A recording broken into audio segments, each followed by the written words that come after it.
That same thought will lead to the same choice, which will lead to the same behavior, which will create the same experience, which will produce the same emotion.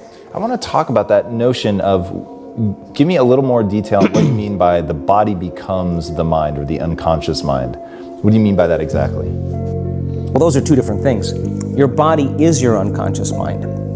In a sense, if you're sitting down and you start thinking about some future worst case scenario that you're conjuring up in your mind, and you begin to feel the emotion of that event, your body doesn't know the difference between the event that's taking place in your world, outer world, and what you're creating by emotion or thought alone. So most people then, they're constantly reaffirming their emotional states. So when it comes time to give up that emotion, they can say, I really want to do it, but really the body is stronger than the mind because it's been conditioned that way. So the servant now has become the master. And the person all of a sudden, once they step into that unknown, they'd rather feel guilt and suffering because at least they can predict it. Being in the unknown is a scary place for most people because the unknown is uncertain. And people say to me, well, I can't predict my future. I'm in the unknown, and I always say the best way to predict your future is to create it.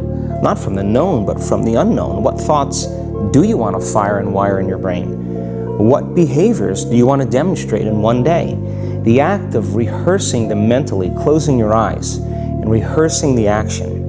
Rehearsing the reaction of what you want, or the action? The action of what you want. By closing your eyes and mentally rehearsing some action.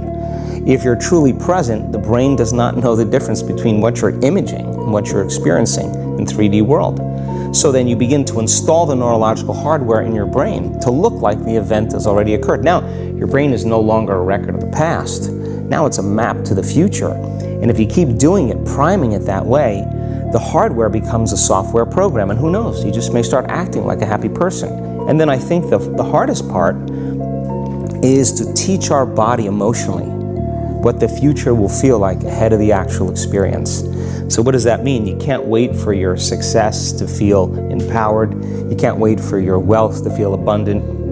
You can't wait for your new relationship to feel love, or your healing to feel whole. I mean, that's the old model of reality of cause and effect, waiting for something outside of us to change how we feel inside of us. And when we feel better inside of us, we pay attention to whoever or whatever caused it. But what that means then is that from the Newtonian world is that most people spend their whole life living in lack, waiting for something to change out there. What do you mean the Newtonian world?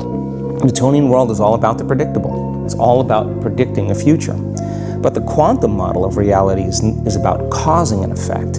The moment you start feeling abundant and worthy, you are generating wealth.